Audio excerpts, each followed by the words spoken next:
sobre comunicação não violenta aplicada à mediação. Então, quero cumprimentar a todos aqui presentes também, agradecendo que a gente esteja junto aqui nesse espaço, compartilhando esse espaço virtual, mas que, embora seja virtual, gera conexões também. A gente vê quadradinhos, alguns com fotos, outros com as iniciais, né?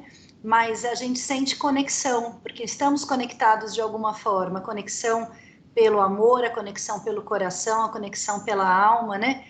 Mais do que pelo corpo físico, que no momento ainda não podemos, né? Não conseguimos. Então, espero que a gente passe aí alguns momentos agradáveis. É um bate-papo, longe de mim ter a pretensão aqui de fazer uma palestra ou um webinário. Eu realmente gostaria que fosse um bate-papo, inclusive tem um momento que eu preparei aqui um pouquinho de interação para que a gente abra, se for possível, os microfones, as câmeras, para que eu possa vê-los um pouquinho e a gente possa interagir com alguns exercícios práticos para poder entender um pouquinho a comunicação não violenta, não só na teoria, mas também na prática, né? Então, começando a falar um pouquinho sobre este tema. A gente, dentro da mediação, e eu faço mediações públicas e privadas, como o doutor Bruno falou, já há 15 anos, advogo há 30 anos e faço mediações há 15, e eu entendo, Daniela, entendo a comunicação não violenta como uma das principais ferramentas ou habilidades importantes aí ao mediador, né? É uma ferramenta totalmente voltada à pacificação, totalmente consonante, né, harmoniosa com a cultura de paz que a gente preza tanto e que a gente tem tanto amor a esse caminho da pacificação social, porque ela propõe uma forma de se comunicar adequada. A comunicação não violenta é uma abordagem, é uma ferramenta para ser treinada, para ser conhecida, primeiro de tudo, e para ser treinada não só em relação à nossa linguagem com as pessoas e com o mundo, mas para que também a gente possa escutar, né, a comunicação que vem do outro da melhor forma. E aí eu brinco sempre, né, com alunos, ou quando eu dou essa capacitação, curso, workshop, eu falo, a gente entra num nível, né, mega blaster quando a gente entra nesse ponto que a gente se comunica bem e a gente consegue ressignificar a comunicação que vem do outro, nem sempre adequada. Os outros podem não conhecer comunicação não violenta, podem não estar aplicando naquele momento, ou podem não ter dado conta de aplicar naquele momento, por um momento de raiva, por um momento de descontrole. E quando a gente treina muito esta habilidade, além da gente se comunicar de forma adequada com as pessoas, a gente também faz a ressignificação da fala, eventualmente agressiva, do outro, ressignificando e recebendo esta fala também com as técnicas da comunicação não violenta, né? Então, falando um pouquinho, eu tenho um material aqui para compartilhar daqui a pouquinho com vocês, mas vou falar um pouquinho sobre a CNV e depois eu compartilho o material. Comunicação não violenta é uma metodologia comunicacional que foi criada, né, pelo Marshall Rosenberg, já falecido, infelizmente, faleceu recentemente. Ele foi um psicólogo e mediador muito conhecido nos Estados Unidos. E ele desenvolveu esta metodologia nos anos 70, na década de 70. Ele sempre teve uma preocupação, desde pequeno, de entender o que faz com que alguns de nós tenhamos uma natureza compassiva, ou seja, uma natureza de compaixão pelos seres humanos, pelos semelhantes, né? Por quem a gente se comunica, por quem a gente convive, e porque existem outras pessoas que parece que perdem este estado compassivo diante das pessoas e das situações. Ele foi uma criança que sofreu bastante bullying na infância, sendo judeu. Ele frequentava uma escola num bairro americano que estava, esta escola, num bairro que tinha muito problema de segregação racial. Então, tanto os negros das escolas, desta escola, quanto os judeus apanhavam na saída da escola, sofriam bullying, discriminações. Ele passou por isso na pele, foi muito agredido no final da escola, no final das aulas, né, nessa escola, como colegas, amigos dele negros também, e ele sempre teve este questionamento interno, ele cresceu desde criança com esse questionamento: por que algumas pessoas me batem, outras não? Por que algumas vêm me acudir, me ajudar e pedem para os outros não bater, e por que outros batem por eu ser judeu? Porque batem nos meus amigos também por serem negros? O que faz exatamente com que as pessoas percam esse estado de compaixão, este estado de comunicação adequada, né? É como se não houvesse compaixão nestas pessoas. Ele cresceu com esse questionamento.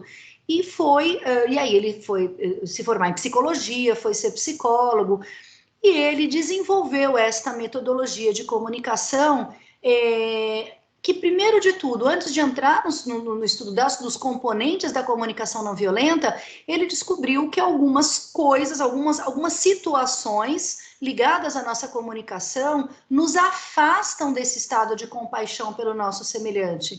Então, o Marshall Rosenberg fala, por exemplo, que os julgamentos moralizadores nos afastam desse estado de compaixão. A gente se afasta das pessoas quando a gente julga, quando a gente tem julgamentos moralizadores. E aqui eu falo de julgamentos que são de avaliação, julgamentos depreciativos, julgamentos que colocam o que a gente acredita como certo e o que o outro acredita como errado. E a gente julga o que a gente pensa como a única possibilidade do que é correto e certo, e o outro, por pensar diferente, está errado. Então, esse julgamento moralizador de quem está certo, quem está errado, quem tem mais possibilidade de estar próximo da verdade ou da mentira, ele fala que esse tipo de julgamento é um julgamento moralizador que nos afasta do nosso estado natural de compaixão.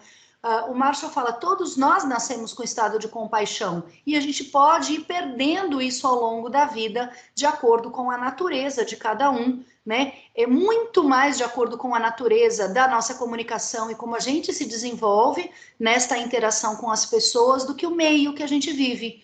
Então ele fala, existem pessoas que vivem num meio extremamente violento e agressivo, mas não perdem esse estado de compaixão pelas pessoas, mantêm esse estado de compaixão até o resto da vida. E existem outras pessoas, ao contrário, que crescem e nascem em ambientes serenos, estáveis, controlados, absolutamente estáveis, né? E mesmo assim desenvolvem uma agressividade na forma de se comunicar com o mundo. Então tiveram uma educação e vivem num ambiente de calma, serenidade, estabilidade e controle emocional, mas perdem o seu estado de compaixão e passam a se comunicar de forma violenta, de forma agressiva com o mundo e com as pessoas. Então ele fala, isso não tem a ver tanto com o meio, tem a ver com a forma como cada um interage com o mundo e com as pessoas. Então ele fala, uma das primeiras coisas que faz com que a gente perca o nosso estado compassivo é o julgamento moralizador, né? O julgamento que moraliza, que acusa, que avalia, que condena quem não é igual a gente, né? Sandra, você ergueu a mão, você gostaria de falar? Ô, Dani, você está compartilhando alguma coisa? Porque não, por enquanto não. Ah, tá. Eu falei que eu ia falar. Eu não quis interromper, porque como eu não estava aparecendo, eu fiquei na dúvida, tá bom? Obrigada. Imagina, eu falei que eu tenho material para compartilhar, mas que eu ia falar um pouquinho antes de compartilhar, então daqui a pouquinho eu já coloco o material. E o Marshall fala também que além dos julgamentos moralizadores, por exemplo, fazer comparações. Então, nós temos 2 filhos, por exemplo, e a gente compara um filho com o outro. Por que você não é tão organizado como a sua irmã? Né? Ou fala para uma filha, por que você não é tão obediente como o seu irmão?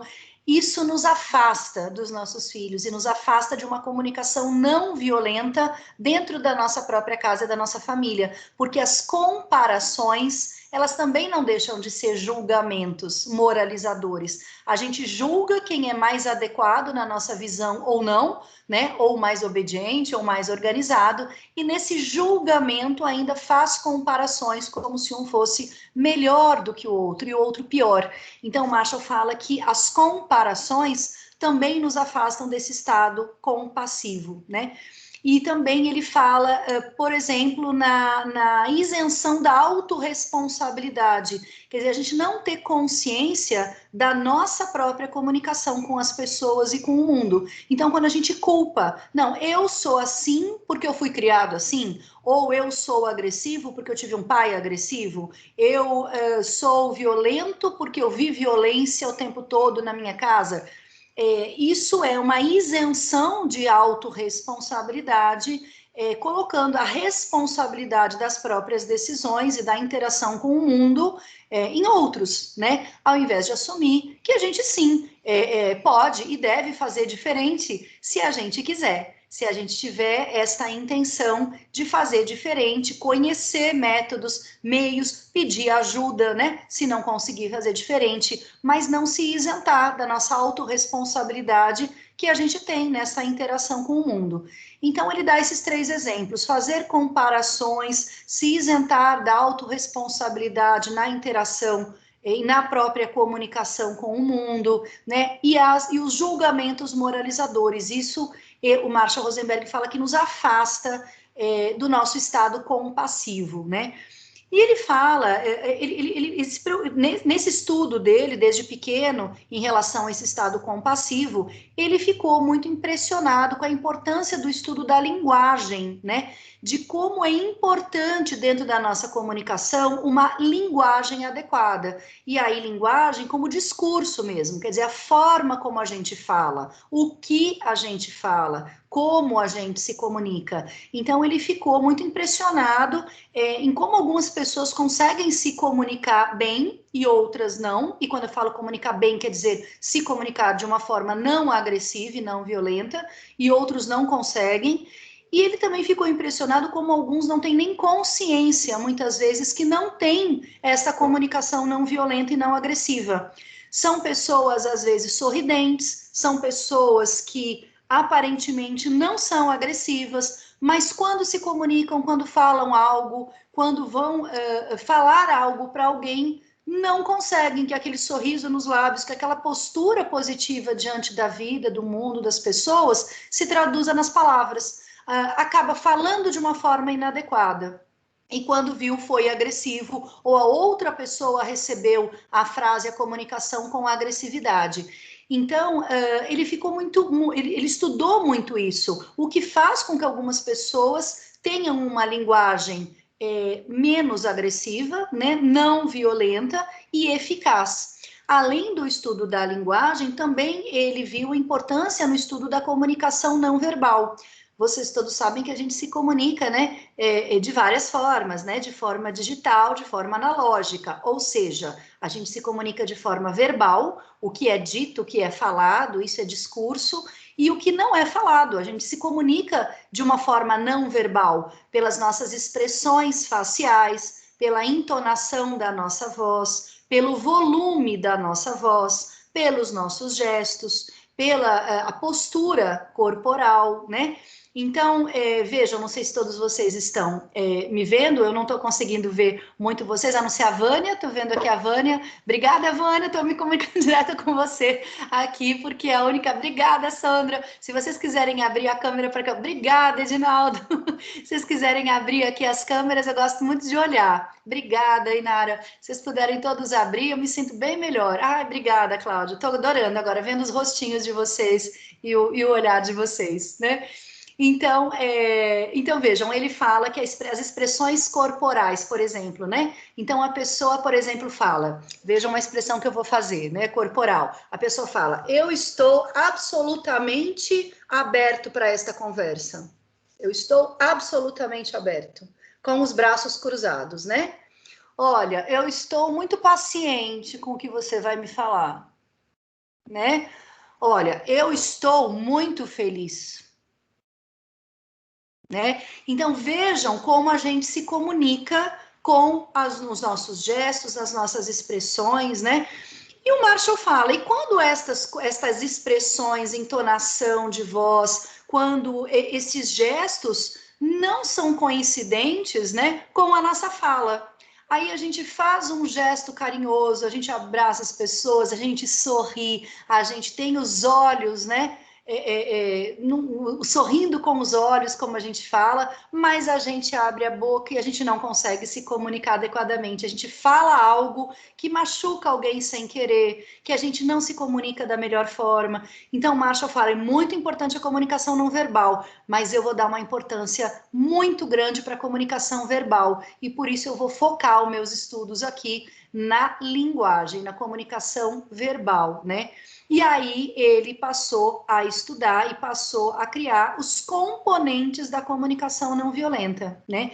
Que são metodologias totalmente voltadas para a linguagem. É uma forma comunicacional de falar. Ele não focou tanto os estudos dele numa metodologia corporal, né? Que é desta comunicação não verbal. O foco dele foi na linguagem, porque ele fala que mais de meio caminho andado é uma comunicação não violenta. Ainda que a nossa expressão não esteja mais adequada e nossas expressões corporais, se a gente se comunicar bem, a gente é capaz até de desfazer, entre aspas, uma má compreensão do que a gente é ou do que a gente quer, com uma boa linguagem. As pessoas podem se enganar de repente de ver a gente com uma expressão um pouquinho mais séria ou com uma perna cruzada, se quando a gente falar, a gente tiver suavidade na nossa fala e uma comunicação sem ruído, né? E ele criou o que ele chama 4 componentes da CNV, 4 componentes da comunicação não violenta.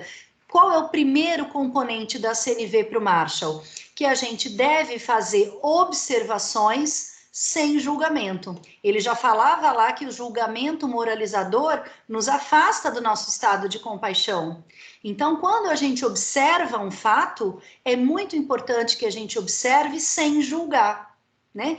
Então, se a gente... Vou trazer aqui o exemplo novamente do filho, né? Vamos imaginar um filho que faz bastante bagunça, que o quarto está bastante bagunçado. Agora, em tempos de pandemia, né, as mães sabem, né, o quanto a gente batalha ativamente aí para isso, para uma casa organizada, para cooperação, para um trabalho de equipe, tudo é difícil.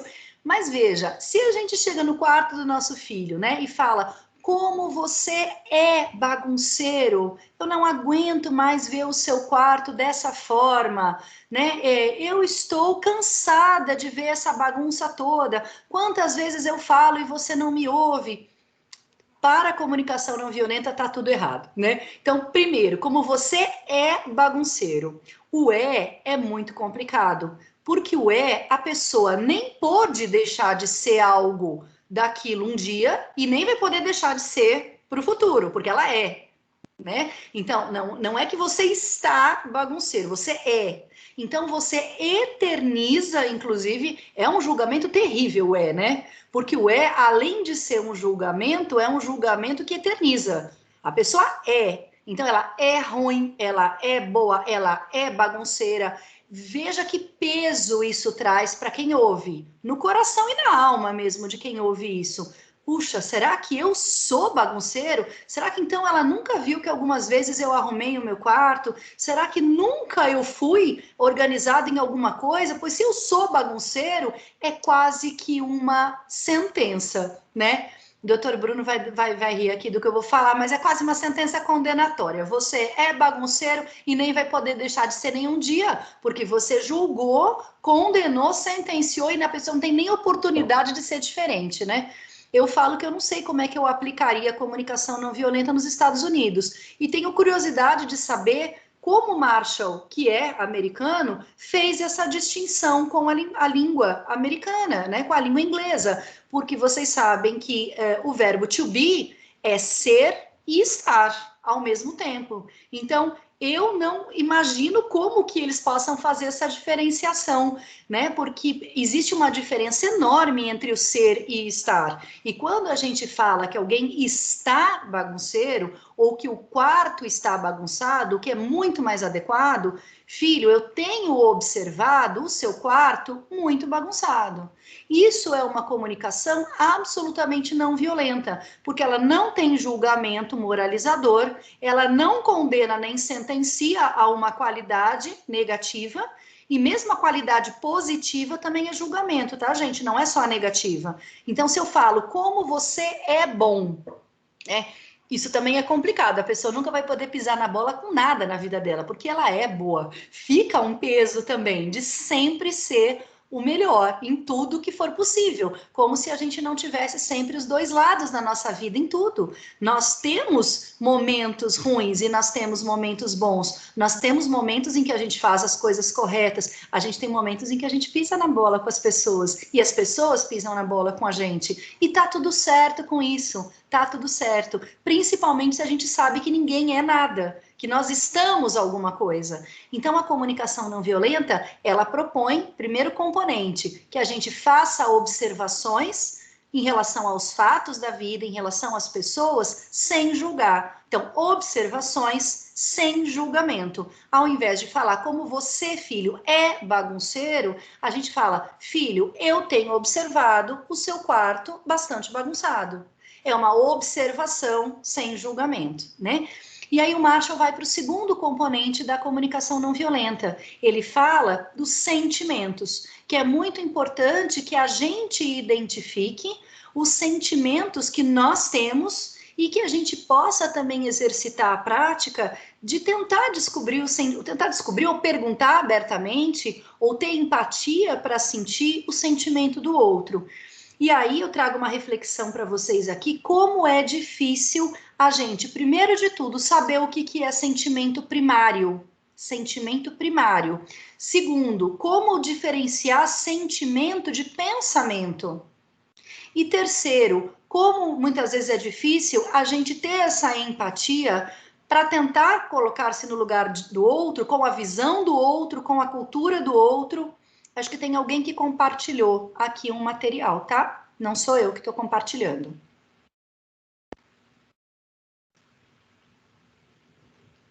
Oi, voltamos. Então, como falava do sentimento, como é difícil, né, a gente identificar o próprio sentimento, como é difícil, às vezes, a gente separar o que é sentimento e pensamento, e como também, às vezes, é difícil a gente ressignificar o pensamento do outro. Pessoal, eu acho que tem alguém compartilhando, eu estou avisando só porque estão entrando em banco, tá? Santander, estou vendo planilha aqui, então é alguém que está compartilhando dados pessoais, por isso eu quis avisar, tá? Então, segundo componente da CNV, então, é o sentimento. Então, por exemplo, quando a gente fala, eu estou com saudades, eu sinto saudades. Muitos alunos, ou o pessoal que eu bato papo sobre isso, falam, isso é um sentimento? Eu sinto saudades? O que vocês acham? Alguém quer abrir o microfone e falar se eu sinto saudades é falar de um sentimento? Alguém arrisca? Não? Então, eu vou falar para vocês, né? Saudade não é um sentimento primário, né? Saudade é eu tenho um sentimento, né? Eu posso estar triste, eu sinto tristeza. Tristeza, sim, é um sentimento primário. Eu sinto tristeza, por que eu tô sentindo tristeza? Porque eu estou com saudade do meu marido que eu não vejo há um mês. Porque eu estou com saudade dos meus pais que eu não vejo há 7 meses. Ok. Então, o sentimento primário é a tristeza. A saudade não é sentimento. É uma sensação, é um pensamento que me vem, é algo que vem como consequência de um sentimento. Então, convido vocês a refletir sobre o que é sentimento primário, né? Tristeza, alegria, raiva, ódio, repulsa, aversão, nojo, né? Eu, particularmente, considero o amor um sentimento, mas os psicólogos não. Os psicólogos falam, amor também não é sentimento, amor é como paz, é um estado de espírito, né? É mais do que um sentimento, amor e paz são estados de espírito. Eu já penso que amor é um sentimento, né? Eu não sou do ramo da psicologia, e eu realmente vejo amor como um sentimento muito profundo. Paz, não, paz já não é um sentimento. Paz é um estado de espírito, ok. Mas amor, né, eu realmente vejo como um sentimento extremamente profundo. Então, quando a gente identifica os nossos sentimentos e a gente é capaz de identificar o que realmente nós estamos sentindo para poder falar para o outro, né, que sentimento é esse que nós estamos tendo, a gente está praticando o segundo componente da comunicação não violenta. E como eu falei para vocês no começo, naquele treino hiper mega blaster, né, de quando a gente já está acostumado a uma fala não violenta, a gente pode ressignificar a fala do outro agressiva. Então, a gente se comunicou de uma forma adequada, mas vem alguém com quatro pedras na mão, né? Como a gente está treinado em CNV, o que a gente fala? A gente ressignifica a fala do outro. A gente fala, olha, fulano, né? Eu percebo que você está muito bravo, né? Eu estou percebendo que você está muito bravo. Eu gostaria de saber no que eu posso te ajudar, o que você necessita, o que você precisa, o que está acontecendo, porque eu percebo que você está bravo. Ou seja, você ressignificou a linguagem agressiva do outro, tentando traduzir um sentimento. E o Marshall tem uma frase maravilhosa, ele fala que no cerne de toda raiva, ou seja, lá no fundo de toda raiva, existe uma necessidade não atendida. E aí a gente vai para o terceiro componente da CNV, que é exatamente a necessidade. Todos nós temos necessidades, né? Nós temos necessidades, a gente tem necessidade de ser respeitado, a gente pode ter uma necessidade de ter uma conversa com uma pessoa e que ela não grite, nós temos necessidade de sermos reconhecidos, nós temos necessidade de sermos considerados em algumas situações. E a gente tem necessidades fisiológicas, a gente tem necessidade de comida, temos necessidade de água, ou seja, tanto as necessidades fisiológicas quanto as necessidades emocionais. Então, é muito importante que a gente saiba o que a gente necessita diante de cada situação da vida. Nesta situação que está acontecendo, eu estou necessitando de respeito. Eu necessito que você fale baixo comigo. Eu necessito que você não grite. Eu necessito me posicionar, eu necessito falar nesse momento, eu preciso falar. Eu preciso que você me escute, né? Que você tenha uma escuta ativa em relação à minha fala. Então, é importante que a gente identifique as nossas necessidades e volto a falar a frase que eu falei agora há pouquinho. O Marshall fala que no cerne de toda raiva tem uma necessidade não satisfeita. Ou seja, quando a gente se vê com raiva, e tá tudo certo ter raiva, é sentimento primário, faz parte de todos os sentimentos, nós podemos ter raiva de algumas situações, né? O que a gente vai fazer com essa raiva é que é o ponto, é a questão. Nós vamos ter essa raiva, ter consciência deste sentimento, entender por que ele existe, por que ele está nos afetando, por que nós estamos sentindo aquela raiva, sentir por que nós temos necessidade de algo que não está sendo atendido, e aí a gente vai para o quarto componente da CNV, que é o pedido. Quer dizer, depois de identificado o sentimento primário e identificada a necessidade que a gente tem naquela situação, nós devemos formular pedidos. Como a gente deve fazer um pedido para uma pessoa? De qualquer jeito? De qualquer forma? Não. O pedido tem que ser claro, tem que ser expresso, tem que ser inequívoco e ele tem que ser sempre no formato positivo. Então, a gente não pede para uma pessoa não fazer algo. Olha, eu gostaria que você não fosse em tal lugar. Olha, eu gostaria que você viesse para cá. Né? Então, o pedido é sempre no formato positivo e ele tem que ser claro, ele tem que ser expresso. A pessoa que ouve o nosso pedido não pode ter dúvidas do que a gente está pedindo a ela. E eu vou dar um exemplo aqui para vocês que eu sempre dou, que eu acho engraçadíssimo esse exemplo, porque ele coloca no livro dele, o Marshall, no livro da comunicação não violenta. Depois eu falo para vocês, mostro aqui alguns livros base, né, alguma bibliografia muito bacana do Marshall aqui em relação a esse tema, mas ele tem o livro base dele, que é o CNV, Comunicação Não Violenta, o livrinho laranja, né?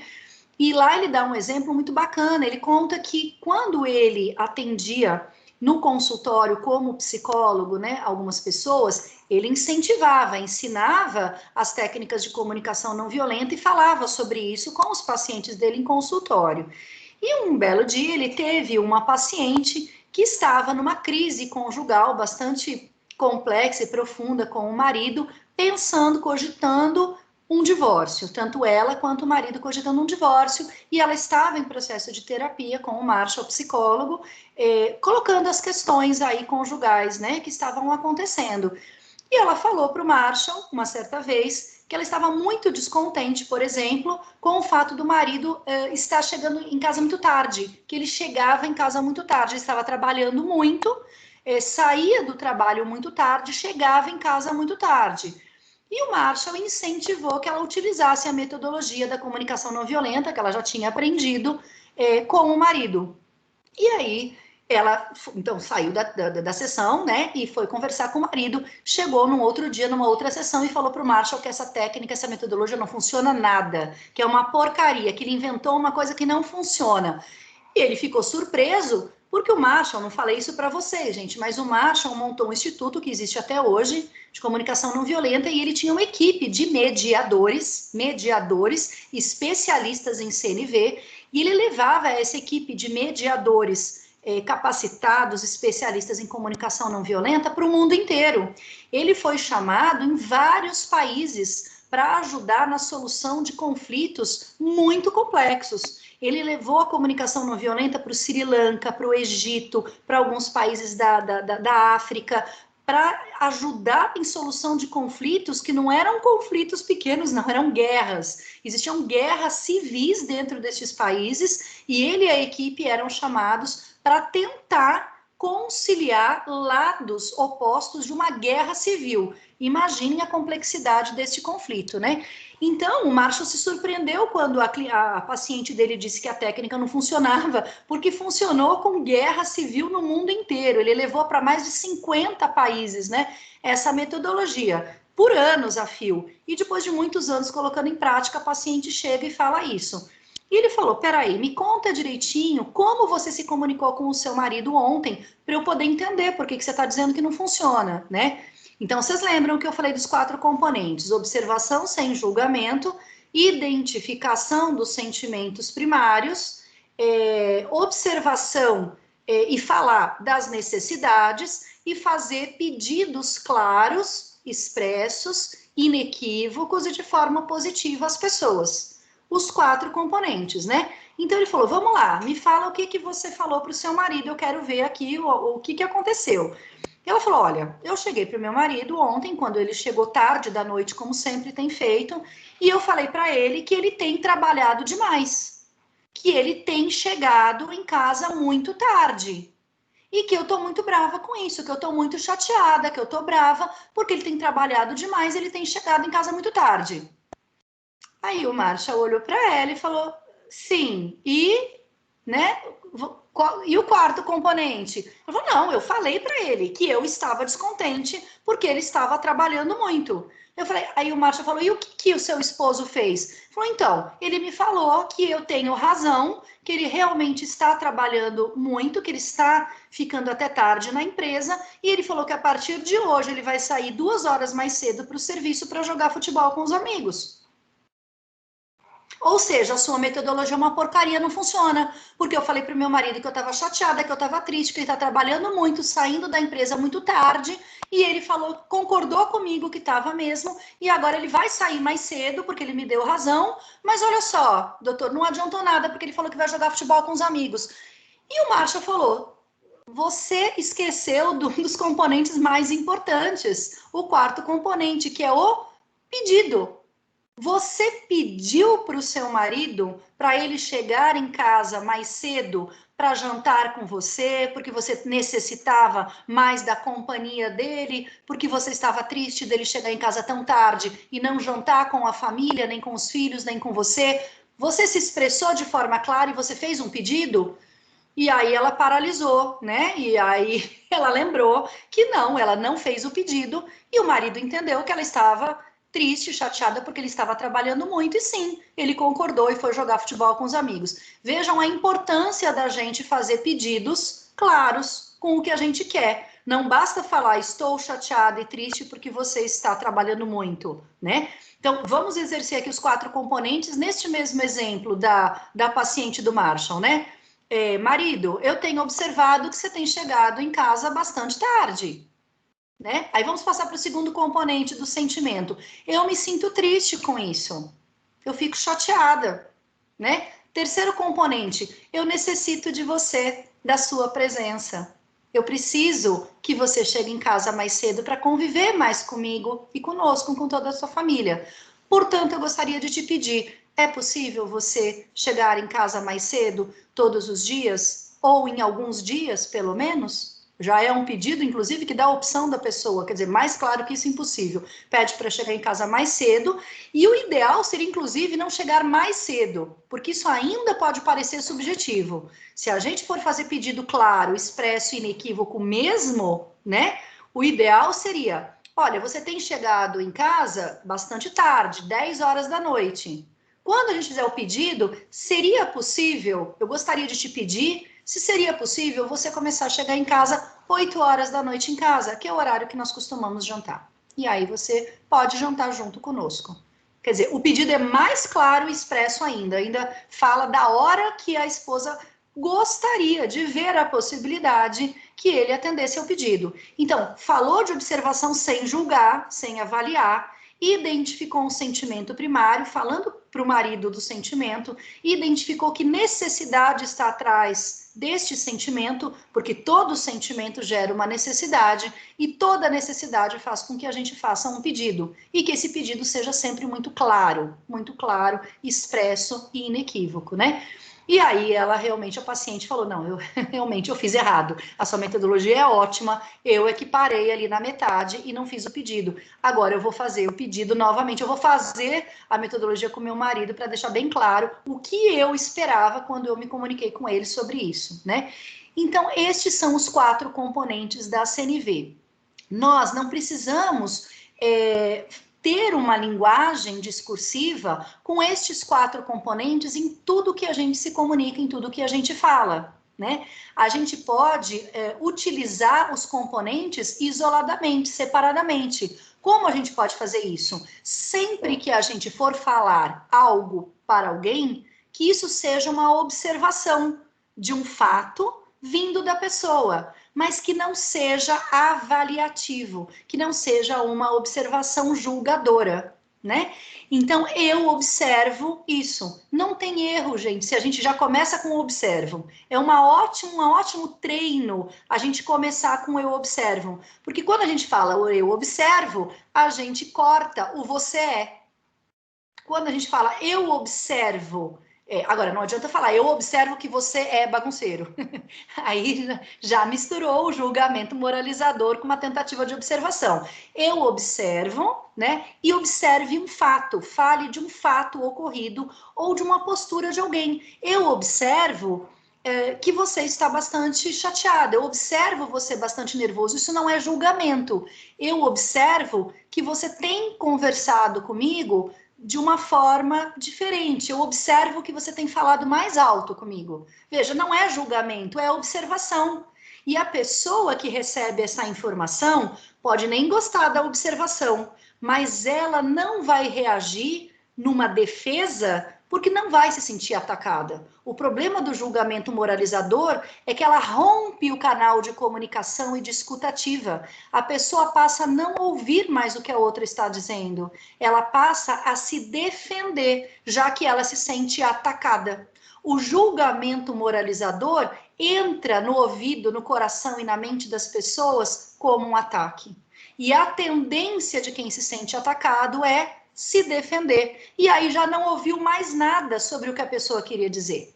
A gente fala que comunicação tem sempre um emissor que emite, né, algo, um receptor que recebe esta mensagem e um canal de comunicação.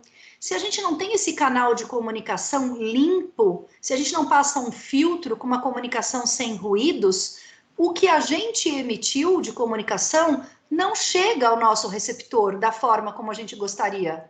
E se a gente se comunicou de uma forma julgadora, não vai chegar no receptor o que a gente queria. Só vai chegar o quê? A crítica, o julgamento. E ele tende a não ouvir, não escutar, não compreender o que você está sentindo e simplesmente se sentir julgado. E ele vai reagir de forma defensiva. E aí vocês sabem o que acontece, né? Muitos de vocês, eu acredito que a maioria que seja mediador, né? E aí vocês sabem o que é o escalonamento do conflito, né? Ou a escala do conflito, o espiral do conflito. A gente tem várias expressões. O escalonamento do conflito, ou escada, né? É onde a gente sobe um degrau a mais no conflito até chegar num ápice, né? Do conflito. E esse conflito escalonado, gente, sempre ele é retroalimentado. A gente fala de retroalimentação, de um sistema comunicacional de retroalimentação, onde um diz algo e o outro reage. Esta reação causa também algo neste primeiro, que por sua vez também reage. E assim a gente vai escalonando o conflito. Esses dias eu vi no trânsito um escalonamento de conflito em menos de 5 minutos, chegando no grau máximo, no ápice do escalonamento de conflito por causa de um acidente de trânsito. Eu estava numa faixa de trânsito e 2 faixas à minha direita, na estrada, na Raposo Tavares, onde eu pego diariamente, porque eu moro na Grande São Paulo e pego a Raposo, teve um abarroamento de veículos, né? Então, 3 veículos bateram um na traseira do outro. Eram 2 faixas à minha direita e eu estava parada e eu observei aquele abarroamento. Imediatamente, os 3 já desceram do carro, e imediatamente já foram, vejam só, mediadores já foram tirar fotos, né? E ver se tinha alguém em volta. Eles já descem com a câmera, né, do celular para tirar foto da placa, com medo que um deles fugisse. E já saíram olhando. Eu observei, mediador é muito observador, né? A gente observa tudo isso. E eu observei, saí com o celular e já tirando foto e olhando em volta. Ou seja, já buscando testemunha, né? E já começou a discussão. Um falou, o primeiro carro culpou o segundo culpou o terceiro, estava uma discussão entre os 3, né? Eu percebi um tom de voz tão elevado que eu mesma, 2 faixas à esquerda, estava escutando a discussão. Em menos de 5 minutos, um dos 3 pegou uma arma do carro. Tinha uma arma dentro do porta-luva. Em menos de 5 minutos, esse conflito escalonou com esta retroalimentação, onde um agia, o outro reagia, e eles foram escalonando no ápice do conflito a ponto de um deles ir pegar uma arma ali no porta-luva. Nesse momento me assustei bastante, né? Estava ali parada do lado deles, e aí veio a turma do deixa disso, e o pessoal que estava em volta vendo, tentou acalmar a pessoa que estava com a arma, né? Ilegalmente, quer dizer, não sei se a pessoa podia portar a arma, mas que agiu ilegalmente, com certeza, porque mesmo que pudesse ter uma arma no carro, dependendo da sua função e da sua profissão, jamais numa discussão de trânsito poderia fazer o que fez, né? Então vejam como o escalonamento do conflito é muito rápido. Ali, com certeza, não tinha ninguém treinado em comunicação não violenta, a ponto de ressignificar a agressividade, o nervoso e a raiva do outro. Ninguém paralisou o escalonamento do conflito, porque é isso, gente, que a CNV faz. A CNV, ela coloca uma pá de cal no escalonamento do conflito. Quando você recebe uma fala agressiva do outro e tenta ressignificar isso com um sentimento, né, que vem do outro e uma necessidade não atendida, o pessoal fala, professora, é impressionante como funciona. Fala, eu sei, funciona. A pessoa não consegue mais, porque não foi retroalimentado o conflito. Alguém parou. Quando alguém estagnou e parou ali, a tendência do outro que não está recebendo agressividade de volta é tomar um choque, fala, puxa, eu tô aqui furioso, falando horrores, e essa pessoa tá na minha frente dizendo que eu estou muito brava e o que eu necessito? O que ela poderia fazer para que eu não ficasse tão nervosa? Gente, pode ter certeza, essa não retroalimentação e não escalonamento do conflito paralisa, na maioria das vezes, a reação do outro, né? E da agressividade do outro. Então, ela funciona, sim, é extremamente eficaz, né? E aí o Marshall fala também, desculpem se eu estou falando muito, se eu estou falando muito rápido, esse assunto eu sou apaixonada e eu falo, então eu vou compartilhar o material, mas aí eu vou passar o material, inclusive, já com toda essa minha fala e passo até mais rapidinho, né? O Marshall fala da importância da gente também exercer a empatia. E aí trago uma reflexão aqui para vocês da empatia real, da empatia efetiva.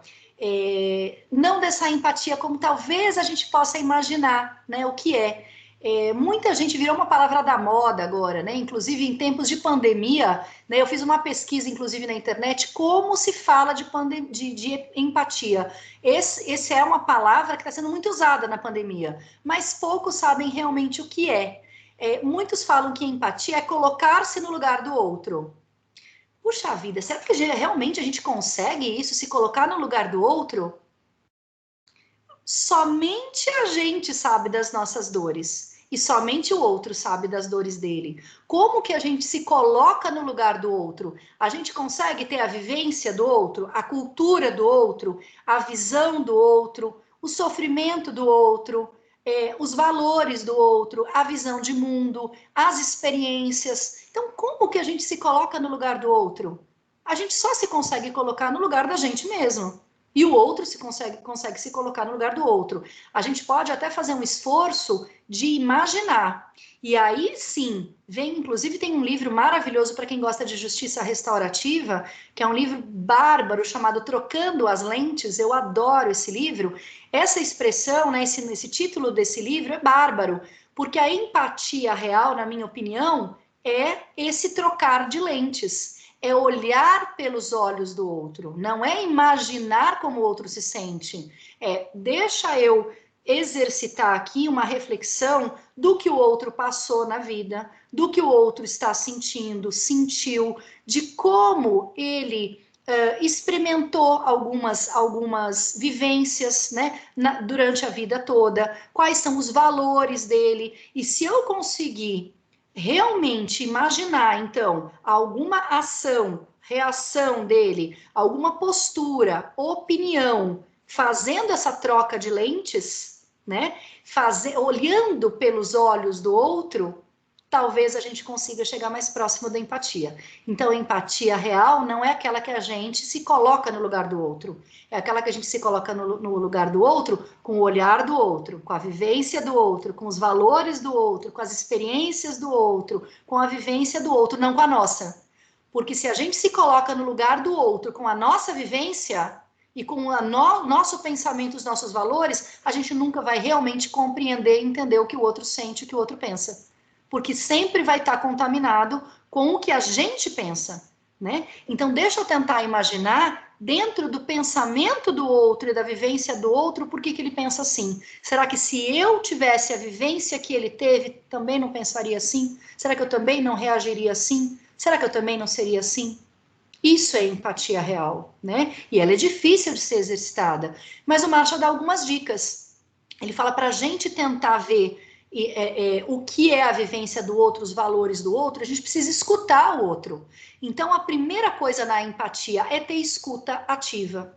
E a escuta ativa, né? E eu falo pro pessoal, quando a gente capacita alunos aí para cursos de mediação, quando a gente dá workshop, eu coloco que escuta ativa, a arte de perguntar, né? Perguntas sistêmicas, circulares, perguntas focadas para o presente, para o passado, para o futuro, perguntas diretas, indiretas. Essa arte de perguntar, as ferramentas, a metodologia da CNV, né? Escuta ativa, rapport, eu não entendo como técnica nem como ferramenta. Eu não entendo.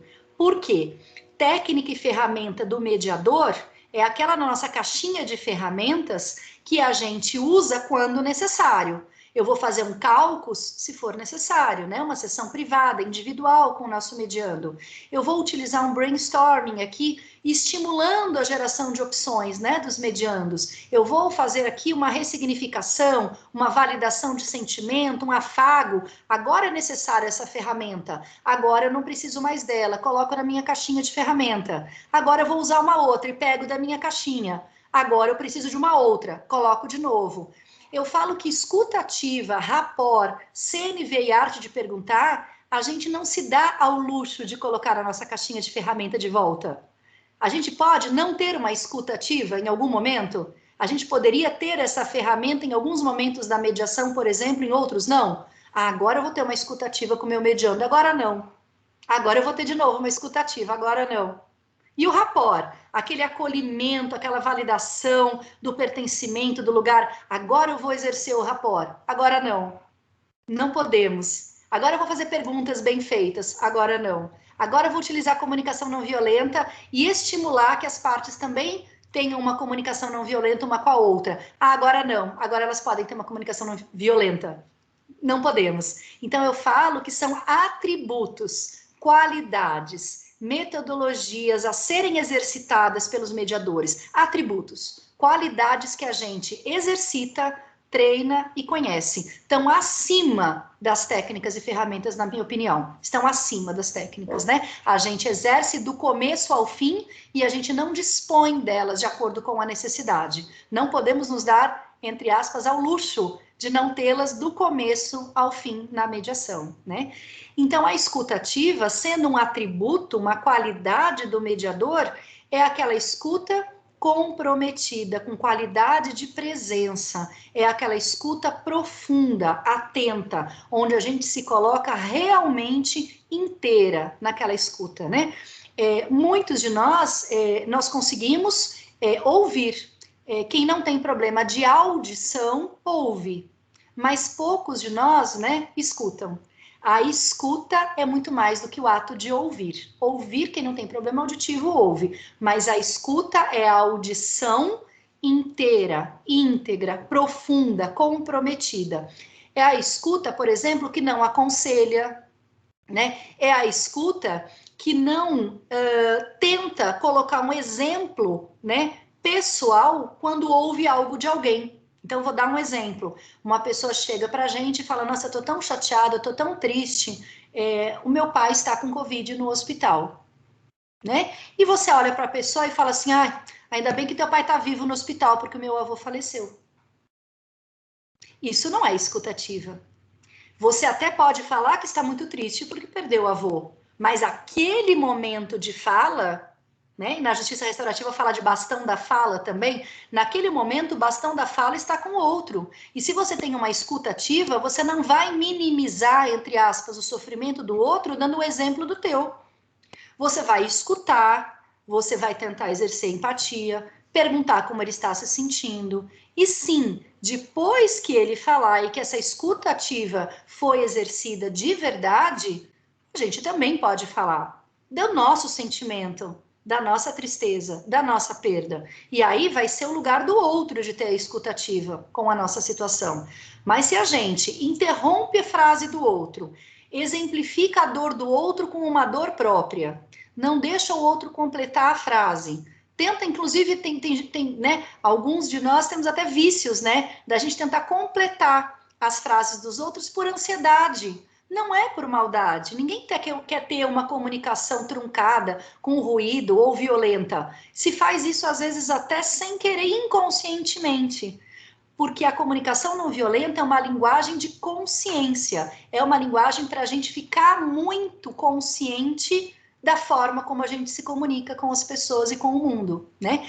Então, quando a gente termina a frase por alguém, nós não temos uma escuta ativa, que é aquela escuta com qualidade de presença, aonde a gente, muito mais do que escutar, né, muito mais do que ouvir, a gente escuta de forma profunda.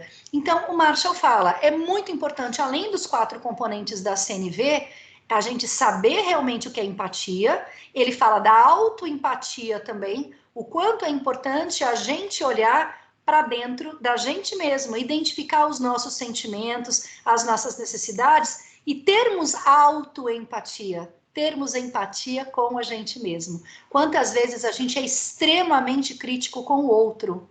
Esses dias um aluno falou, professor, eu consigo exercer bastante comunicação não violenta com o outro, eu acho que eu não consigo comigo mesma.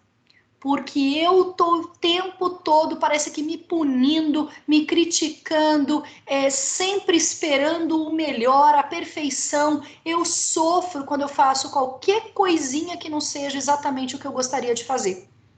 Então, eu sou muito compassiva com os outros, eu acho que eu não sou comigo mesma. E eu falo, para você exercer da forma adequada com os outros, você tem que começar com você mesmo. Né? A autoempatia, esse autocuidado, esse olhar, né, para dentro da gente mesmo. E eu trago essa reflexão, inclusive, aqui para os mediadores, né? O autocuidado que o mediador tem que ter, né? O autocuidado, essa autoempatia e a gente saber o que é nosso e o que é do outro. A gente não misturar, a gente conseguir compreender alguma reação, inclusive, que a gente tenha com algo que está acontecendo na mediação, e a gente ter condições de falar, não vou dar conta dessa mediação. Sem falar nada, levantar da sala, indicar um colega para continuar aquela mediação e falar, olha, o senhor me desculpe, eu não vou continuar essa sessão, uma colega minha vai continuar a sessão com o senhor e com os senhores, boa sorte. Isso é autocuidado, isso também é autoempatia. Isso é não passar por uma situação que a gente acha que não vai dar conta. Não vai dar conta nem de manter a neutralidade como mediador e não vai dar conta porque para a gente não é bacana participar de uma mediação com um tema que nós talvez estejamos vivendo, nós estejamos sofrendo. Então, por que passar por uma mediação com um assunto que está nos causando dor naquele momento? A gente precisa resolver as nossas dores. Esse autocuidado é importante, né? Então, o Marshall fala da autoempatia e da empatia com os outros, e essa empatia trocando as lentes, essa escuta ativa altamente comprometida, e ele fala do parafraseamento. O parafraseamento é um pouquinho diferente da técnica lá do parafraseamento da mediação, né? A técnica do parafraseamento é a recontextualização, é quando a gente positiva, né? Às vezes um pensamento negativo, né, que os mediandos trazem, a gente tenta ressignificar isso, é a metade do copo cheio, né? O parafraseamento, eu falo, é ver o copo metade cheio, quando os mediandos muitas vezes só conseguem ver a metade vazia, né? Estão tão envolvidas nos conflitos que só veem o lado negativo. E com a técnica do parafraseamento, a gente positiva algumas situações. Para a CNV, o Marshall fala que parafrasear é outra coisa, não é isso, tá? Então a gente não pode confundir parafraseamento da CNV com o parafraseamento da técnica da mediação. Parafraseamento para a CNV é parafrasear a frase vinda do outro. Então é isso que eu falei para vocês no começo e um pouquinho no meio aqui da minha fala. É quando a gente já chega naquele treino muito bacana de CNV que a gente ressignifica a fala do outro. Então, o outro traz algo de uma forma violenta ou agressiva e você faz um parafraseamento da fala do outro. Não deixa de ter um pouquinho a ver com a técnica, né? Porque a gente positiva, mas não é que positiva, a gente recontextualiza dentro da técnica da CNV. Então, quando o outro vem agressivo, fala, olha, eu observo, então vamos lá para o primeiro componente, a observação sem julgamento. Eu observo, né, que você está bastante nervoso, né? Então, eu gostaria de entender o seu sentimento, se você está bravo, se você está frustrado, se você está triste, né? Mas eu observo isso. Eu gostaria de saber qual é a sua necessidade, o que você precisa. Me faça algum pedido, peça algo que possa estar ao meu alcance, porque talvez eu possa te ajudar na tua necessidade e talvez você não fique tão bravo como você me parece estar. Então, quando a gente faz isso e ressignifica a fala do outro, isso é o parafraseamento para a comunicação não violenta. É tornar uma frase agressiva, ressignificando essa fala para o outro, né? E realmente não escalona o conflito e a outra parte que estava muito agressiva não consegue reagir porque não teve a retroalimentação na sua comunicação violenta. Trazendo tudo isso, gente, para a mediação, né, a gente, além de poder exercitar isso dentro das nossas técnicas comunicacionais e tentar se comunicar com os nossos mediandos de uma forma, né, com a metodologia da CNV, a gente também pode estimular que os nossos mediandos tenham uma comunicação não violenta. Então, quando forem agressivos ou julgadores, né, a gente pode estimular, olha, vamos tentar falar essa frase de uma outra forma? E se você fizesse uma observação em relação ao fato do teu casamento, em relação à tua ex-esposa, ou esposa em relação ao teu ex-marido, observe algo que você podia não gostar, sem julgá-lo. Olhe para os olhos dele e faça uma observação, sem acusá-lo de nada. Tente modificar isso que você acabou de falar de uma outra forma. A gente estimula os nossos mediandos a terem uma comunicação mais adequada, não somente um com o outro, né? a mediação sendo, na verdade, exatamente essa fonte que reconecta, né, as relações humanas, aonde existe o restabelecimento do diálogo e das relações dialógicas, ela também pode propor uma nova forma de comunicação para estas pessoas, não uma só em relação à outra, mas com ela em relação ao mundo. Que dali para frente ela consiga fazer observações sem julgamentos, que ela saiba identificar os próprios sentimentos e o dos outros, que ela saiba quais são as necessidades e olhe para as necessidades do outro, para que ela saiba pedir o que ela necessita e para que ela compreenda com escuta ativa o pedido do outro, né? Então isso é muito, né, pacificação, isso é semear essa sementinha da cultura da paz, não só naquele conflito que nós estamos mediando, mas é ensinar pessoas, né, estimular, melhor dizendo, pessoas para que possam ter uma melhor comunicação com o mundo e com as pessoas e com elas mesmas, né? Então podemos mostrar como elas podem exercitar os componentes da CNV, como elas podem ter empatia e autoempatia com as próprias dores e com os próprios sofrimentos, né? E com os sofrimentos e as dores do outro, né? Como é importante escutarem. A gente fala tanto isso na mediação, se ouçam cada um de uma vez, né? É importante que a gente estimule que a escuta deles não seja só com a audição. Falei para vocês, se não tiverem problema de audição, os dois vão se ouvir. Mas será que vão se escutar? Então, podemos estimular que esta escuta seja profunda. A escuta ativa, ela forma conexões empáticas. A empatia e a escuta ativa são primas irmãs, né? Com a escuta ativa, a gente já começa a exercitar a empatia.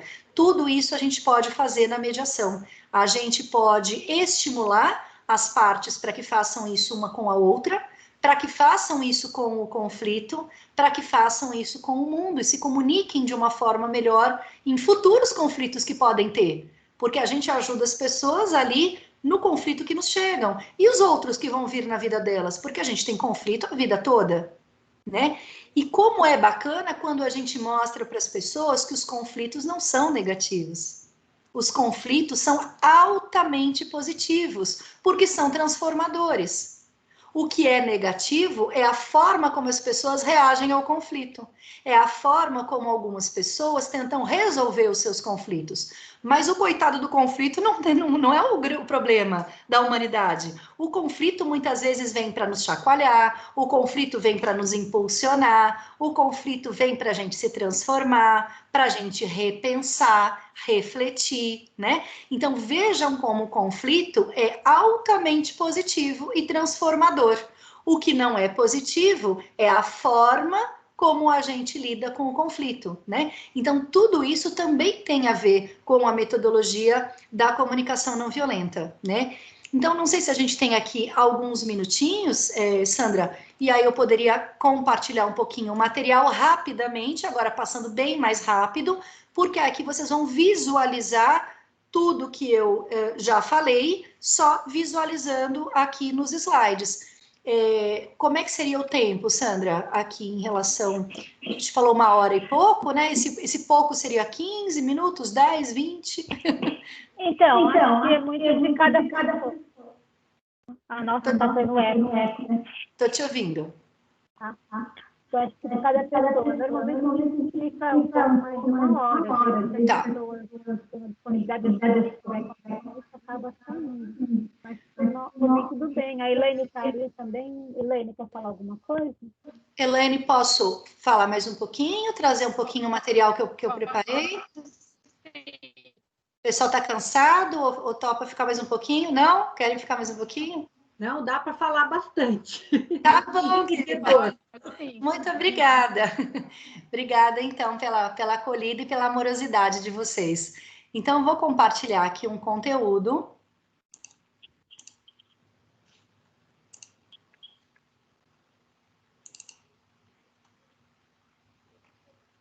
Vou passar mais rapidamente por esse conteúdo.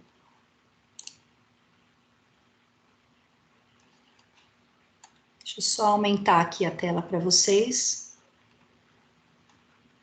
Às vezes no Teams demora um pouquinho para fazer essa transação aqui. Transição.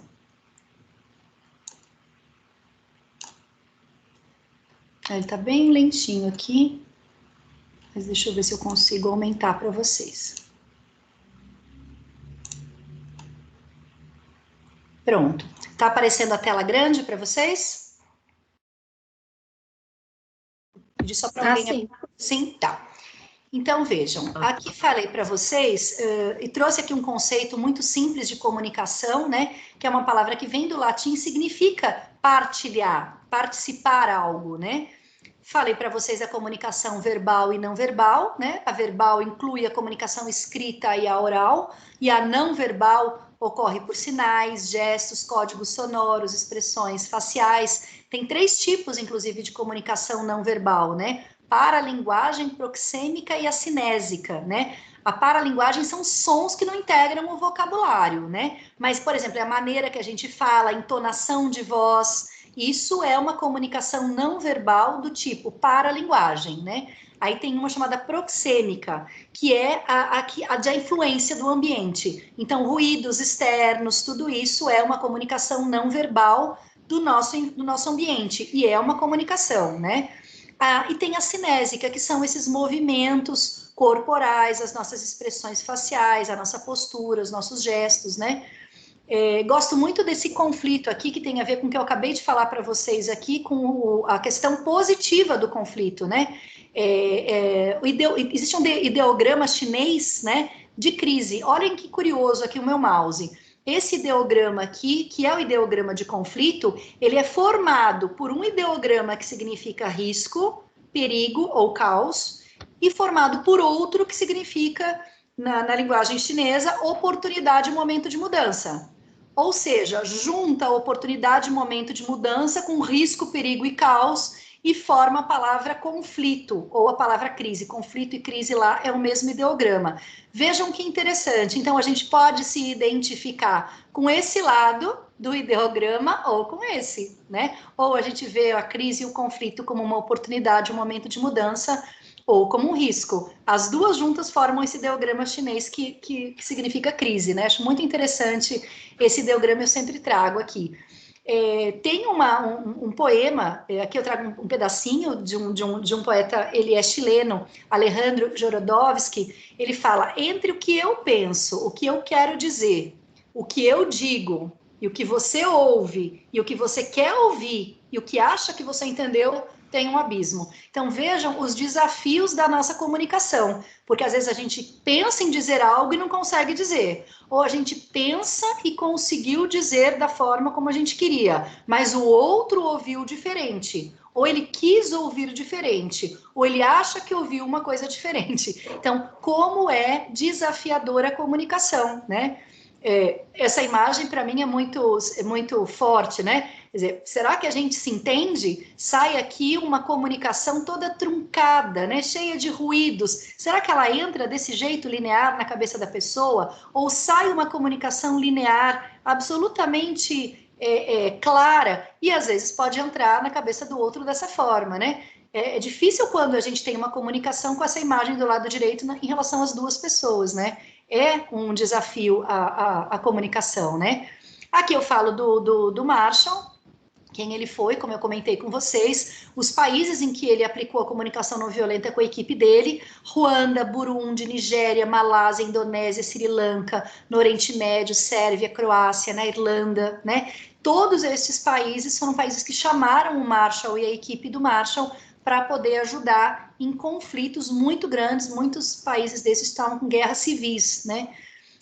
O Marshall baseou essa preocupação que ele tinha com esse estado compassivo, né? Ele foi muito baseado em Gandhi. O Gandhi também acreditava que todos nós nascemos num estado de pureza, nós nascemos bebês compassivos, né? A gente poderia viver em parceria e harmonia para sempre, mas algumas pessoas perdem esse estado compassivo e algumas permanecem ligadas a essa natureza compassiva, como eu falei para vocês, né? E aí ele traz algumas situações que nos afastam, né? Então, como eu falei para vocês, os julgamentos moralizadores, né? Que veem, subentendem algo errado, né? Nas pessoas que são diferentes de nós. As comparações, que são formas de julgamento, né? Como eu trouxe para vocês, coloquei uma imagem aqui para vocês. Desculpem, gente, que está com o logotipo aqui do IPMEC, porque eu utilizei alguns slides aqui na minha empresa de capacitação, então me perdoe porque não deu tempo de eu tirar o logo, então me desculpem, tá? Se vocês quiserem esse material, inclusive posso passar depois sem o logo para vocês, tá? Então eu utilizo muito essa imagem aqui das crianças sendo comparadas. Vejam a expressão corporal e facial aqui das duas, porque essa é tida como um anjo, boazinha, e essa daqui é a capetinha, é a peralta. Olha como ela age, olha como ela reage, como ela se sente, por ter sido taxada dessa forma e ainda ser comparada com a irmã, né? Então, as comparações são julgamentos, né? A negação de responsabilidade. Falei para vocês, quando a gente se isenta, né, da autorresponsabilidade e nega a responsabilidade pelos nossos atos, a gente também se afasta desse estado de compaixão, né? Então a gente fala, você me faz sentir culpado, né? Eu limpei o meu quarto porque eu tinha que fazer. Eu bebo porque eu sou alcoólatra, porque meu pai é alcoólatra, eu também sou, né? Aí a gente pode culpar a ação dos outros. Bati no meu filho porque ele correu para a rua, quer dizer, ele pediu para apanhar, né? Ou então a gente se baseia em ordens de autoridades. Eu menti para o cliente porque o chefe me mandou mentir, né? Ou então a gente responsabiliza o grupo. Comecei a fumar porque todos os meus amigos fumavam. Então, culpa a pressão do grupo. Ou então as regras ou regulamentos. Eu tenho que suspender você por causa das regras que me mandam fazer isso. A gente não assume responsabilidade por decisões, né? Exigências também, não coloquei para vocês aqui, tem uma outra forma alienante de vida que nos afasta desse estado compassivo, que é a exigência. Lembra quando eu falei de pedido? Pedido claro, expresso, inequívoco não é exigir. Pedir é pedir, né, gente? Exigir é outra coisa, né? Pedido é pedido, pode ser sim ou não a resposta. Exigir, quando a gente coloca uma ameaça, se não for atendido, além disso não ser pedido de jeito nenhum, nos afasta, né, das pessoas e da boa comunicação, tá?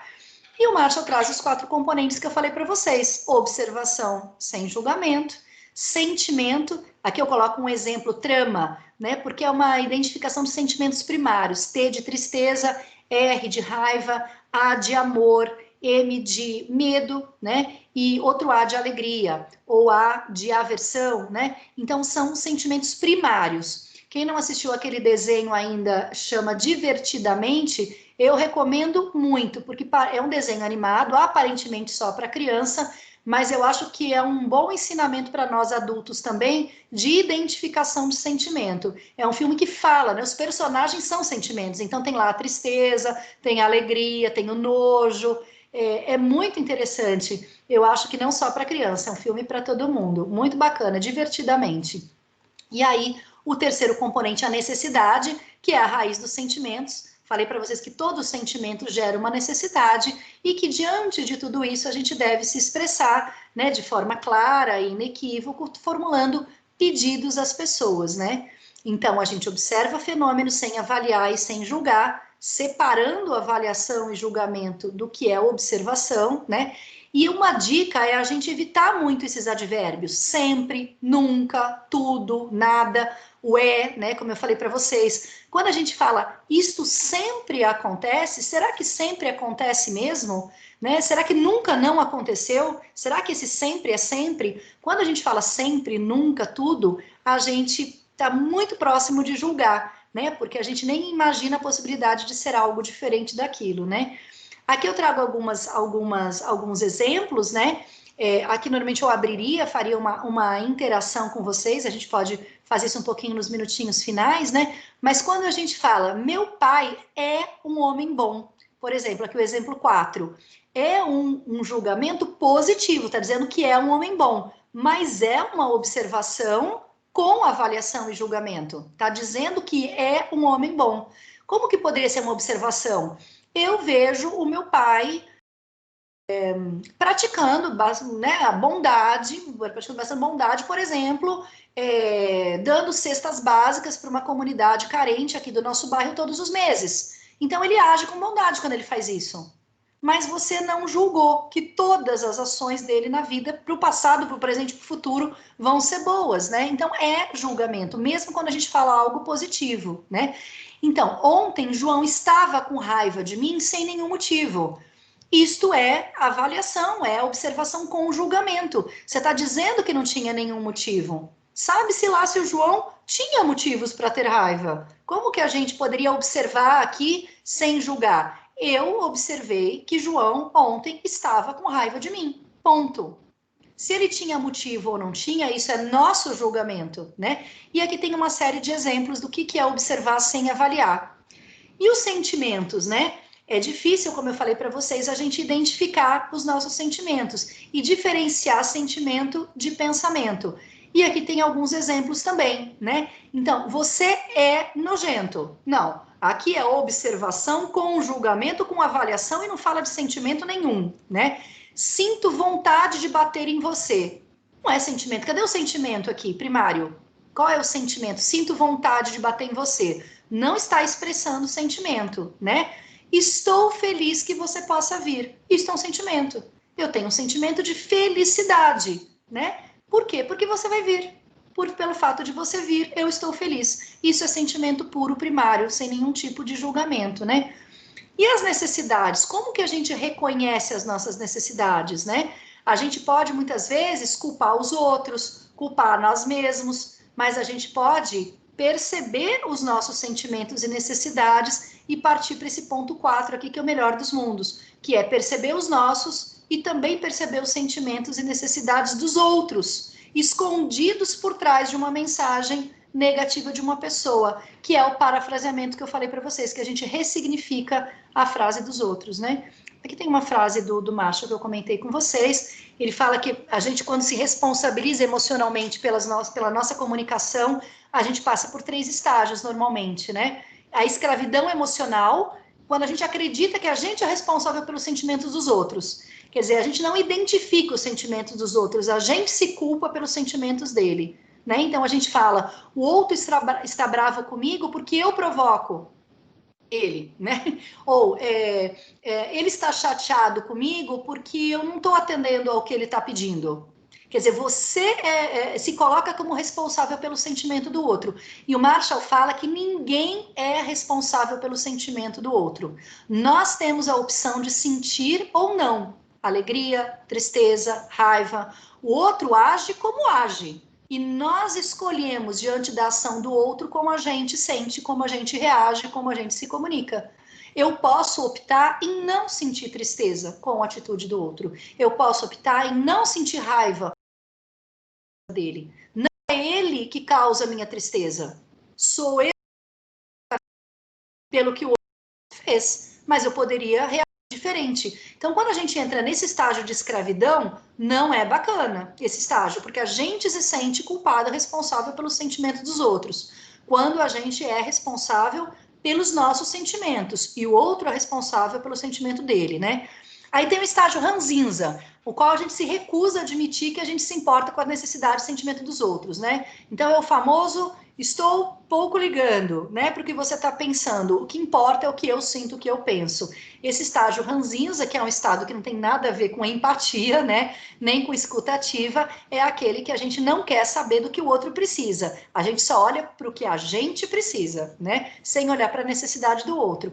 E tem o terceiro estágio maravilhoso, que é o da libertação emocional. A gente assume a responsabilidade pelos nossos sentimentos, mas não pelos sentimentos dos outros. E a gente tem consciência que a gente nunca vai poder atender às nossas necessidades à custa dos outros. A gente tem necessidade e pode formular pedidos, mas se o outro não nos atender, nós sempre vamos ter o livre-arbítrio, né? A opção do que a gente vai sentir. A gente pode sim ter uma necessidade atendida fazendo pedido ao outro, mas se o outro fala não, é uma opção nossa não sentir raiva, não sentir tristeza, e nós temos várias opções com a recusa do outro, né? Mas a gente não pode viver às custas de ser atendido, e muito menos se responsabilizando pelo que o outro sente, né? Aqui também tem alguns exemplos de necessidade, né? Sinto-me frustrada quando você chega atrasado. Ok, não tem julgamento, não tem né, nenhuma avaliação, é uma observação, fala de um sentimento de frustração, né? Mas não traz necessidade, quer dizer, é uma frase que tem um sentimento, porém não fala de necessidade. Qual é a necessidade de quem se sente frustrado quando o outro chega atrasado? É a necessidade. Não, como seria essa frase se reconhecesse necessidade?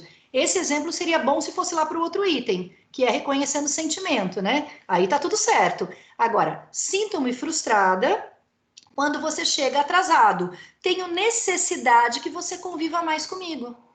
Aí sim você fala da necessidade. Essa frase é muito bacana para falar de sentimento, é muito bacana para fazer observação sem julgamento, mas não é adequada para falar de necessidade, não deixa claro qual é a necessidade da pessoa. E tem vários exemplos aqui que a gente já está adiantado na hora, eu não consigo fazer todos, né? Pedido claro, inequívoco, né? A gente pode até pedir retorno, a gente pode repetir com as palavras o que foi pedido. Por exemplo, a gente recebe o pedido do outro e fala, deixa eu ver se eu entendi, você está me pedindo isso, isso, isso, é isso que eu entendi, está correto? Ou é outra coisa, né? Então, a gente fala com honestidade, pede com honestidade, a gente faz pedidos conscientes, completos e sempre com ação positiva, né? Quero que você me compreenda, isso é um pedido claro, inequívoco, expresso? Ou é altamente subjetivo? É um pedido super subjetivo. Como que o outro vai saber o que você quer? Você quer que o outro compreenda. O que ele pode fazer para que você seja compreendido? Isso não é um pedido claro, inequívoco. O outro vai ficar morrendo de dúvida do que ele deve fazer para mostrar que está compreendendo, né? Agora, gostaria que você dirigisse dentro do limite de velocidade. Isso é um pedido claro. Não tem dúvida para o outro que está dirigindo o que a pessoa está pedindo. Ela vai verificar qual é o limite de velocidade naquela rua, avenida, naquela estrada, e ela entende o que o outro está pedindo do lado, né? Então, por isso é importante a gente fazer pedidos de forma clara. Aqui tem um material sobre empatia, que eu falei para vocês, a frase do Marshall que eu adoro, né? No cerne de toda raiva há uma necessidade não satisfeita, sendo que esta compreensão empática é a que gera conexões entre as pessoas, né? É onde a gente vê as necessidades do outro e temos uma escuta ativa em relação ao outro. E com isso a gente consegue nos conectarmos e mantermos comunicações mais eficientes, né?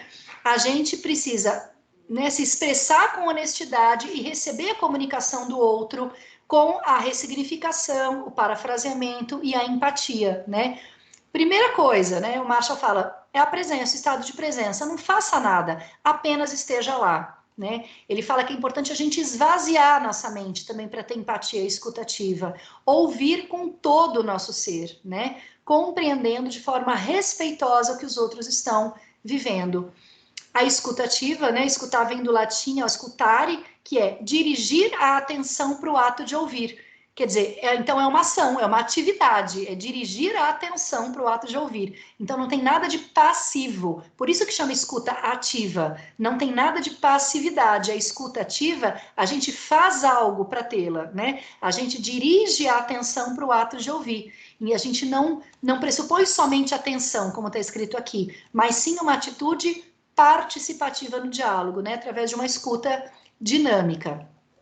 Os objetivos da escutativa para a comunicação não violenta: oferecer qualidade de interlocução, né, e acolhimento, permite com que as pessoas se sintam legitimadas, confere equilíbrio entre dar voz e vez a cada um, né, os integrantes de uma conversa, e viabiliza uma escuta que a gente pode incluir o ponto de vista do outro.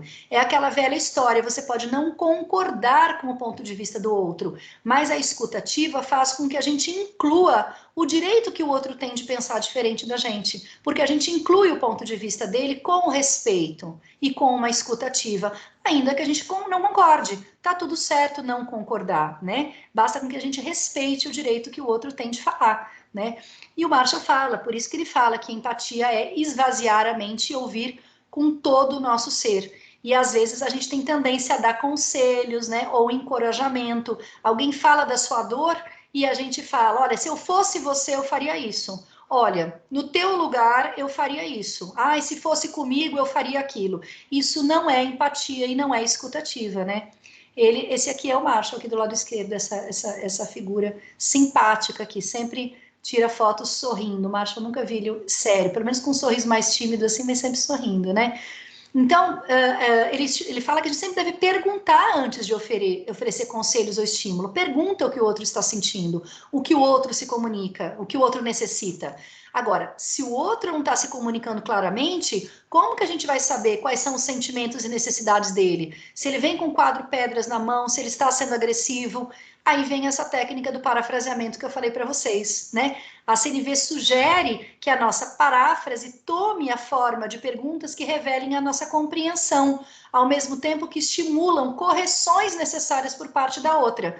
Então, por exemplo, vem uma mensagem: Paulo é um péssimo vendedor. Você escutou isso de alguém? Ou seja, você que entende o que é comunicação não violenta, já teve um alerta ali, um farolete, né?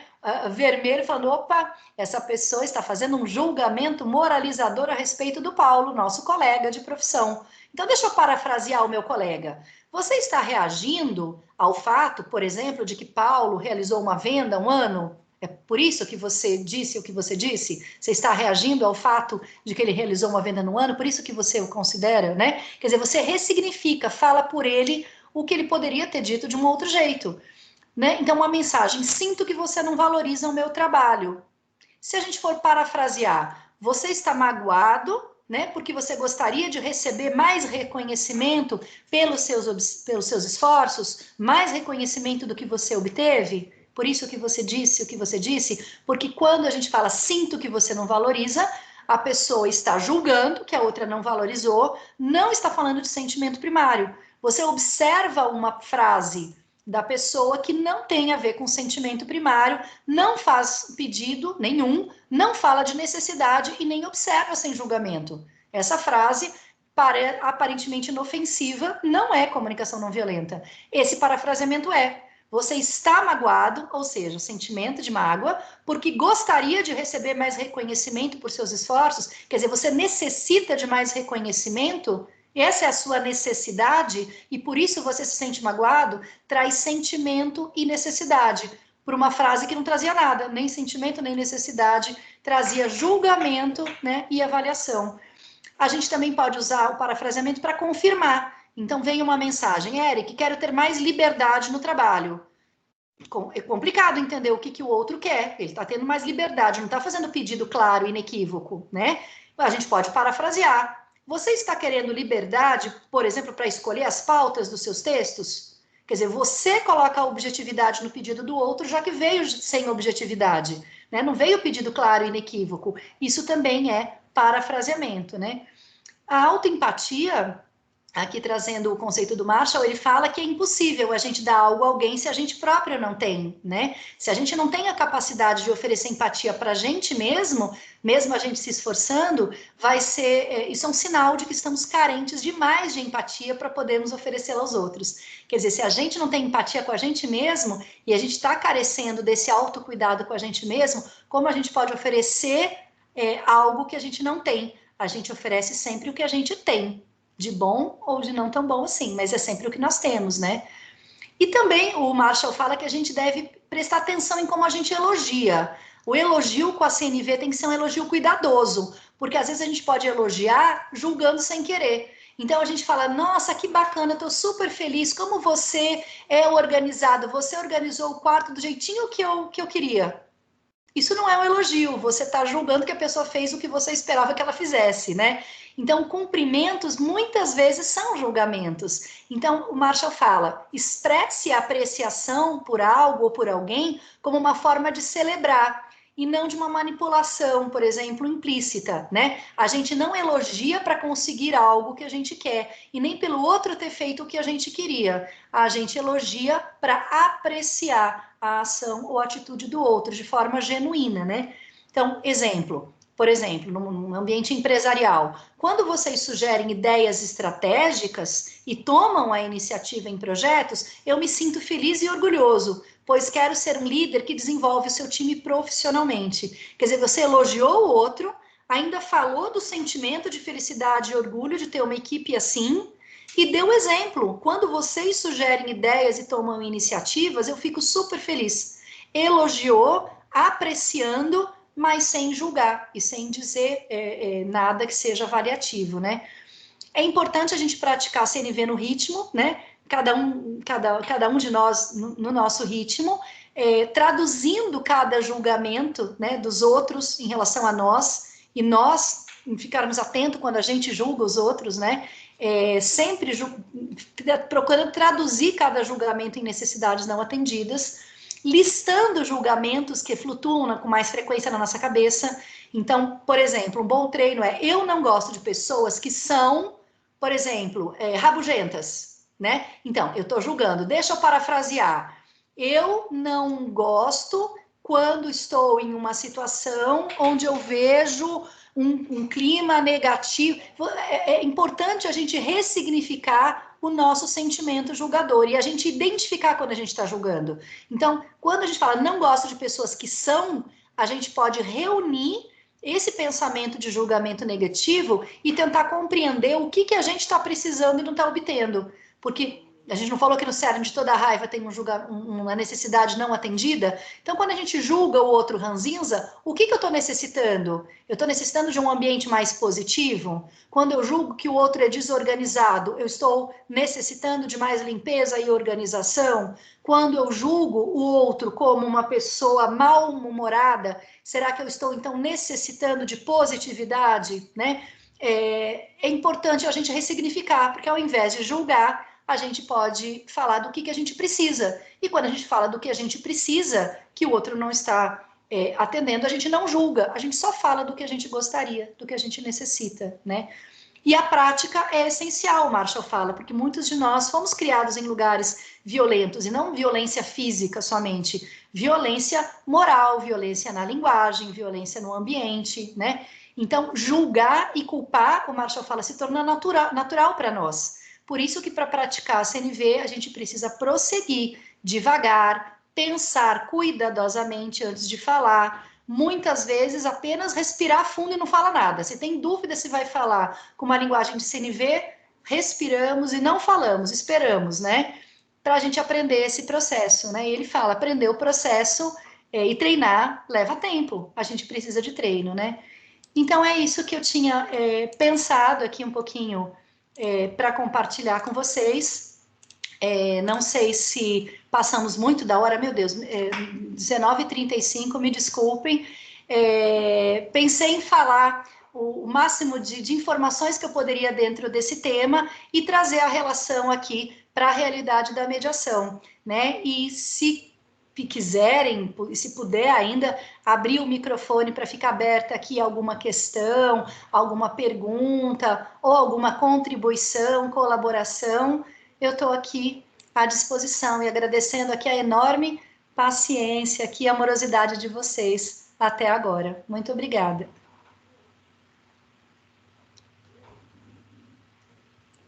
Vânia. Vânia está com a mãozinha levantada aqui. Obrigado. Muito. Acho que agora viu. Boa noite a todos. Daniela, muito obrigada pela excelente palestra, conteúdo de muita qualidade. E eu só gostaria de complementar, se possível, você nos dando dica ou enviando para a Sandra uma pequena bibliografia a respeito da comunicação não violenta, porque a gente leva não só para o ambiente aí de trabalho, da mediação, mas para o ambiente pessoal também, é muito importante para a convivência em família. Claro, eu deixei alguns livros separados, mas eu teria que levantar aqui para pegar, mas eu posso passar, fazer as duas coisas, falar agora para vocês rapidamente e mandar para a Sandra e ela encaminha para vocês. Então, assim, o livro base é o Comunicação Não Violenta, do Marshall mesmo, tá? Aí ele tem um outro que eu recomendo fortemente, que chama Vivendo a Comunicação Não Violenta. Esse é para colocar em prática. Então, eu recomendo que o primeiro seja o Comunicação Não Violenta, que é um livrinho laranja, tem esse título. Segundo, Vivendo a Comunicação Não Violenta. Tem um outro que é Como Criar Filhos Compassivamente, que eu acho muito bacana, é do Marshall também, e aí já é todo um estudo de linguagem de comunicação não violenta aplicada aos filhos, né? É muito bacana isso para o ambiente familiar. Ele tem um outro que é Cuidando do Propósito da Raiva, aonde ele fala das explosões de raiva e das agressividades. Então, O Propósito da Raiva. Ok. Estes 4 são livros muito, muito, muito bacanas, todos eles do Marshall, né? Uhum. E eu tenho em PDF o Comunicação Não Violenta, esse básico. E eu posso passar para a Sandra para que elas passem para vocês, porque esse livro é de domínio público, o PDF, não estou ferindo nenhum direito autoral, né? Então ele é colocado mesmo à disposição e eu posso passar para vocês. E com a listinha completa, eu dou o nome completo com a editora, tiro foto da capa dos livros para vocês e mando em PDF esse primeiro da CNV. Ok. Muito obrigada. Imagina. Será que tem mais alguém? Sandra, tem alguma pergunta no chat? Alguém mais quer contribuir com algo? No chat não tem, porque eles, na maioria, não conseguem participar do chat. A maioria não, né? São os servidores, né? Mas se alguém quiser falar, acho que é melhor levantar a mão, né?